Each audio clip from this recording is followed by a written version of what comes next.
Hey, what's up guys? In my last video, I talked about why you should be doing Legendary Gauntlet and also aiming for as high a streak as you can comfortably do. In this video, I'm going to talk about how to plan for that. Planning? Yes, you actually have to plan for Pokemon Masters Legendary Gauntlet. The reason being, once a unit is used in this mode, it cannot be used again, and you want to be exhausting as many units that you have available to you that you've collected in the past as possible. So try and utilize them as much as possible, and that involves a few things. First of all, and it might be a little bit late for me to tell you this at this point for the current gauntlet, but it might be useful for future gauntlets. First of all, you should be saving your materials where you can. Stop trying to EX your most broken new Master Fair that you have and trying to show off. Stop that for a moment. If you care about this game, if you care about farming materials, hold on to those materials. I'm talking about 5-star upgrade tickets. I'm talking about candies, any of these gold ones. Very important. If you want to aim for the highest possible streak in your game, there's a few things you will be doing, and one of them is doing solos. Doing solos should be done first in the gauntlet so that you get those units out of the way first, the solo ones, the ones that can clear the stage by themselves without any other unit helping them.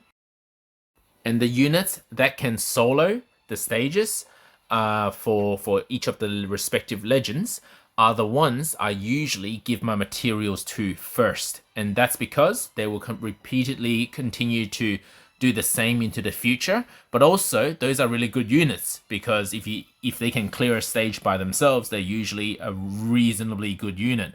But also, solo stages are the ones that we have data for exactly how much material we need for the minimum requirement to actually clear the stage. And I'm going to refer you to probably the most important document of all time for Legendary Gauntlet. And it is this spreadsheet here. I'm going to leave a link to this spreadsheet in my description below. You can also find it pinned in my Masters EX info in my Discord channel. Some very kind individuals have been compiling this document that showcases the exact minimum requirement that's been done. So there's actually proof that it has been done like that for the unit in question. So for example, red, SST red over here, Thunderbolt red over here, only needs a 3 out of 5 move level in order to beat a Zelf. So for each time we have a Legendary Gauntlet, you should download this document again because there will be updates. Somebody would have done a solo for something that wasn't there before. So it's constantly being updated, sorry. And when you do download the document, what you want to do is just remove all the other legends except the 3 in questions that you are dealing with for that gauntlet. Now, because someone somewhere in the world has done this, and it took them really good RNG, it took them a long time to figure out the perfect way to do the solo, these numbers are the sort of the usually bare minimum requirement. So if you only have Red Thunderbolt at 2 out of 5, don't bother doing a Zelf, or you give him 1 candy, make him 3 out of 5, then you might have a chance. But you should now refer to the next, and this is very important to understand how to use this document. The next part of this is to actually click into the legend itself to see whether that stage was cleared with ease or was it cleared with high difficulty. So let's take a look at a Zelf. So let's scroll across on the bottom, the tabs here, and click on a Zelf. Go down to Red Thunderbolt. So down here, and you can see that it was cleared with, and this is the most important point, with ease. So you can probably do it as long as you follow the instructions. So the grids are given there, and also the examples of how it was cleared. The videos either on YouTube or Twitter, just click on them, and you'll find out exactly how that individual cleared that with just the single solo unit. So if it doesn't say it's easy, for example, if you had this thing, and the comment is please reconsider, then I've got a really good tip for you.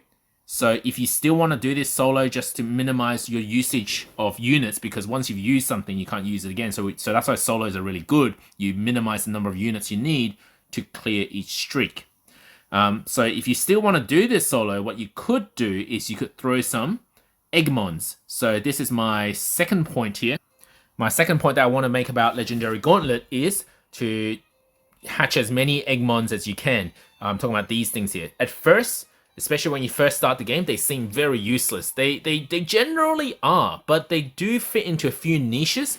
They do have some technical things that you may not have, like, or may not have a lot of, like Sunny Day. If you don't have a lot of units with Sunny Day, you could find one or two in here, or even Rain. Or there's a few things that you can find in Eggmons. But one thing that I do, the most useless Eggmons, what I do is I just put them on the field with my solo unit, like this. So remember in the document it said that Raihan could clear it, but it's going to be very difficult. Please reconsider.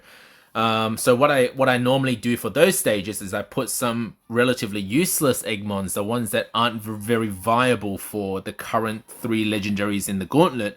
I put them in positions 1 and 2 like this, so that they get hit first. Before Raihan, I get 2 extra turns. It's a simple way of explaining it. Of course, some legends will hit all 3 units at once, then it may not make a difference. But for those units that only hit 1 at a time, you're actually getting maybe 2 or 3 or even 5 or 10 extra turns if these Eggmons survive for a bit longer. Make the stage last a bit longer because your Raihan could last longer.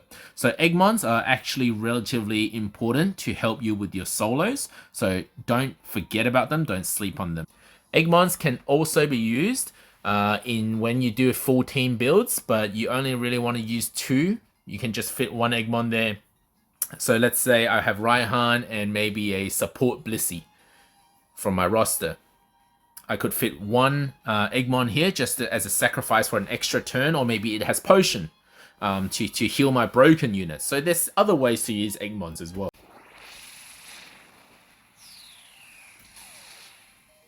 Alright, I have one more tip for you guys about Legendary Gauntlets, and it's about when you actually fail a stage. And I've just purposely failed a stage right here. I could have finished off Moltres, but purposely failed it. Now, let's say this is a team where I actually wanted to beat it before it killed me.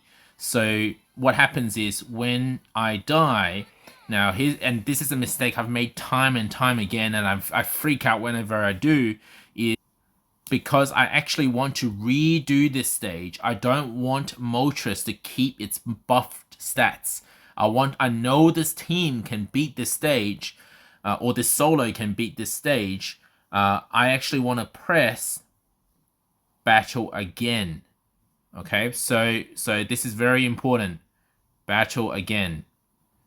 Do not press back, because this is, and there is a unit that can help with this, but this is so bad when it happens because it ruins your whole streak. Let's say you got up to about 80 streaks and you had one team that was supposed to beat Moltres, you didn't, and you press back. And I think this is a oversight from the developers. If you press back, what happens is Moltres keeps his health, which is lowered by your previous team, but you can no longer use your previous team like now.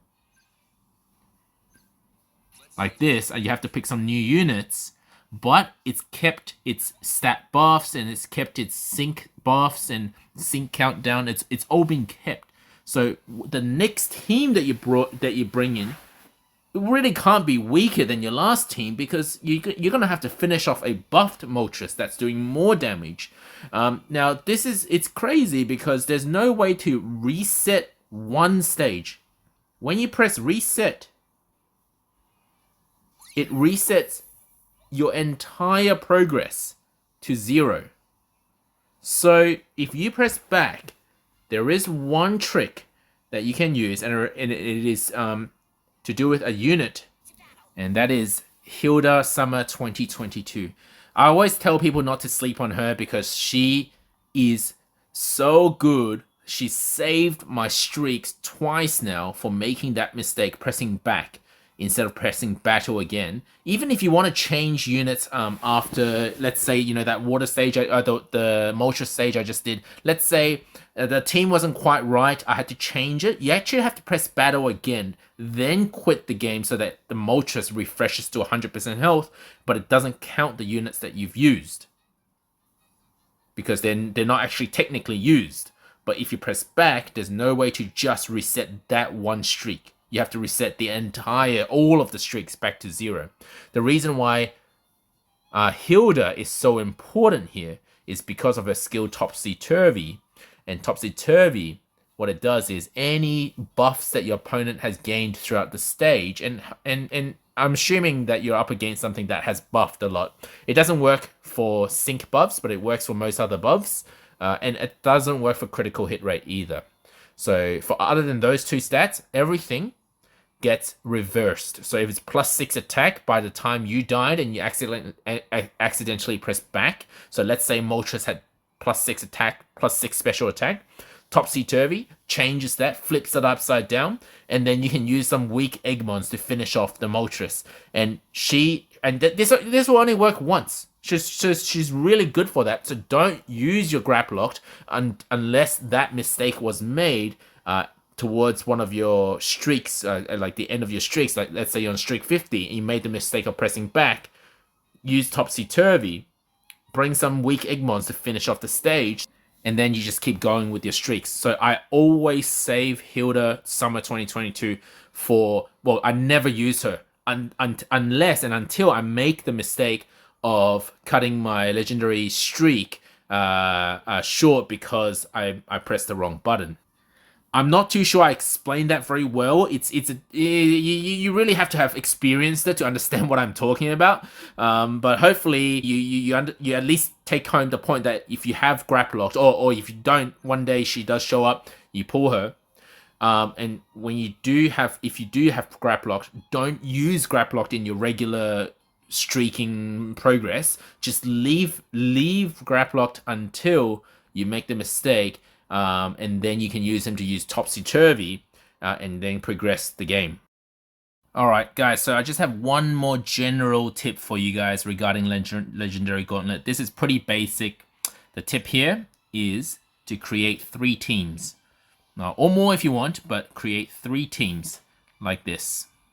So this was actually the last Legendary Gauntlet that I did, and you can see that I've got 3 teams preset. The reason why you want to have 3 preset teams is what happens is when you're sort of towards the end streaks, maybe you're on 40 or 50 or 60 streaks and you're near the end of all of your units. What will happen is you'll start looking at units and you think, hang on, should this unit be used for Entei or should it be used for Cobalion? Then you try it on Entei and go, hang on, it's not quite right. Then you shove him into Cobalion's preset team, and then you work on something else. So it helps you just sort out your units that way, so that you'll come back and be like, oh yeah, that's right, I was going to use Cobalion for that. So to use that for Cobalion, and you won't forget. So then you try and go, oh yeah, that works, and then you don't have. So it's just a helpful tip. Hopefully that helps you guys to get higher streaks in Legendary Gauntlet, and maybe one day I'll see you in the World Rankings Top 100. If you guys have any questions, come to my Discord channel. I'll leave a link to my Discord in the description below. You can also use the comments section below. I'll try to respond quickly, but I am more active on Discord.